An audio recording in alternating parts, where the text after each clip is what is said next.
真係要內銷啦。咁點樣部署好咧？阿會長 ？OK， 咁啊轉型啊，咁啊大家點樣演繹個轉型嘅即係嗰個思維？其實轉型咧就叫做喺你嘅企業裏邊咧，我建議就係話部分轉型啊，就唔好成嚿嘢去轉型，因為你自己本身嘅基業咧就基礎嚟嘅，所以我就喺呢個嚟講咧，如果國內嚟講咧，都係大方向係品牌發展。品牌嚟講，可能係一啲成品或者你嘅企業嘅形象都係一個品牌嚟嘅。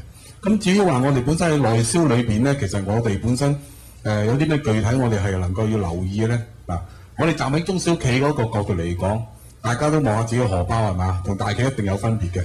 啊，大企嗰啲冇錢㗎，因為佢全部用信譽啊好多嘢。但係我哋中小企嚟講咧，就真係數下自己銀包有幾多錢啊，唔夠嘅時候有咩典當，有得數得計嘅。咁所以我哋入到去國內嘅時候咧，最緊要就話呢個市場，大家係咪無知嘅先？頭先匯豐銀行嘅講者都講緊啦，冇知識第一樣嘢，你冇知識你講乜嘢咧？所以好多時咧，你一定要有認知。咁認知喺邊度攞啊？你都認知個市場先自己，唔係話人講你就去咁啊！人講你話去新疆，其實你同新疆有咩關係咧？啊，我哋某程度真係要同佢發生關係，我哋先至點啊？有嘢講噶嘛。咁就依家駐粵辦嘅我哋阿 Alan 喺度啊。其實我哋喺度嚟講，你有認知咯，知道有駐粵辦嘅存在喎，未必係見到隻駐京辦喎，係嘛？咁邊樣近啲啊？好似駐粵辦就近啲咯。啊，咁跟住聽下嘅時候，啲知識嘅嘢就好似師科咁去提供一啲嘅縮短你時間嘅一啲系統嘅嘢。你有冇用過咧？嗱，呢啲嘢就係我哋講嘅知識。但係一到國內嘅時候，好實際啊！我做生意啊嘛，係嘛？就冇諗住成個中國做，成日都講緊揾下你自己同聲同氣，或者你最熟悉嘅地方，先去落腳去做。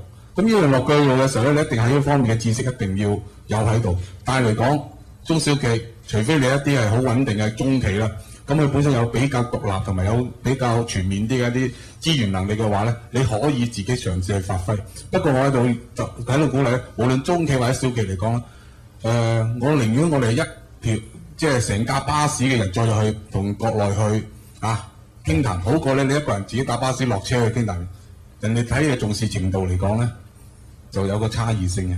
最好啦，車上咁啱啊，駐粵辦嘅同事又喺度，然後我哋商會嘅領導又喺度嘅時候咧，咁可能咧佢請你食餐晏晝飯都唔同嘅。咁大家去考慮下，用咩模式去同佢哋去傾談。咁我建議咧，就譬如話我哋本身用商會嘅角色啦，咁叫借力打力。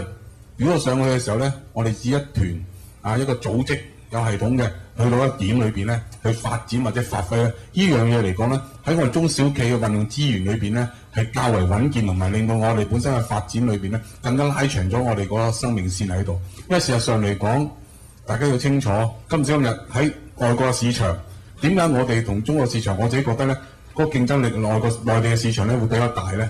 第一樣嘢，佢同聲同氣，我哋有嘅產業一模一樣嘅，但係外國有啲地方東南亞嘅地方，我哋做嘅產品嚟講，佢係冇嘅，所以咧，佢某程度都要同我哋協作嗰個協作能力要強啲。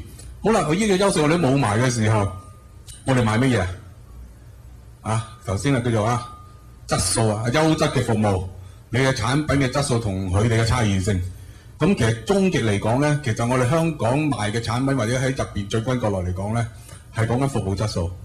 一定喺呢方面咧，要加重嘅元素，因為國內消費者佢哋一路對佢哋嘅產品期望咧提升。頭先Alan 都講緊啦，駐粵辦嘅我哋嘅代表講優質生活圈，依人走向優質，咁我哋應該定位喺邊度咧？我提供乜嘢俾佢咧？唔通提供低質產品啊？我哋就係走翻去優質，優質包括服務啦，包括我哋嘅產品啦，包括我哋嘅應用嘅系統嘅運作啦。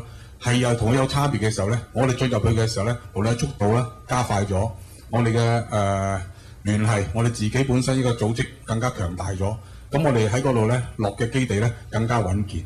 所以喺呢度咧，我希望大家留意我哋本身係用頭先一個基本嘅整合先至進軍國內，就唔好自己攞住兩個喼帶住頂夾帽咁諗住就走入去嗰度咧，咁咧到時咧帽又冇咗，喼又冇咗。變咗犀利哥 ，Sales 嗰個犀利哥翻嚟嗰個大件事啊！